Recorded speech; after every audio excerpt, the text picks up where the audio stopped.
Hello everyone, আজকে আমার একটা ফটোশ্যুট রয়েছে আর সেটারই গেট রেডি উইথ মিটা তোমাদের সঙ্গে শেয়ার করেছিলাম। নিমতলা থেকে টোটো পেয়ে গেছি আর এবার নিমতলা দুর্গাপুজোর থিম হচ্ছে বাংলা তাঁতশিল্প। চলুন, এত তাড়াহুড়ো করে বাড়ি থেকে বেরোলাম যে মান্থলিটা নিতেই ভুলে গেছি। অগত্যা স্টেশনে এসে আবার আমাকে 10 টাকা রিটার্ন টিকিট কাটতে হলো।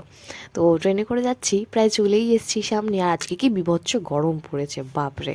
হালিশহ চলে এসেছি আর ওই যে দেখুন দূরে লাল গেঞ্জি পরা আমার ফটোগ্রাফার সৌগত দাঁড়িয়ে রয়েছে, ওর সঙ্গে আমি অনেকগুলো ফটোশ্যুট করেছি। তো এবার আমরা যাচ্ছি আমাদের লোকেশনে। আর লোকেশনে পৌঁছে আপনি ধরতে পারবেন না এটা কি ফটোশ্যুট করার জন্য একটা কাশবন নাকি মেলা বসেছে, কারণ এতটাই ভিড় ছিল ওখানে। যেহেতু আজকে রবিবার সেজন্য ভিড়টা আজকে আরও বেশি। আর সেখান থেকে ডিরেক্ট আপনাকে বিরিয়ানির দোকানে কেন নিয়ে এলাম, কারণ আজকে ফটোশ্যুটটা হয়নি। কারণ ফটোশ্যুটটার একটা বাজে এক্সপিরিয়েন্স আজকে আমরা পেয়েছি, আমি এবং সৌগত, আমরা দুজনেই। যাই হোক, ভালো খারাপ নিয়েই তো জীবন, নানান রকম অভিজ্ঞতা আসবে জীবনে। চলুন এখন তাহলে নানপুরিটা খাওয়া যাক, এখানে বিরিয়ানিও পাওয়া যায়, ওপরে নাম্বারটা দেওয়া রইলো।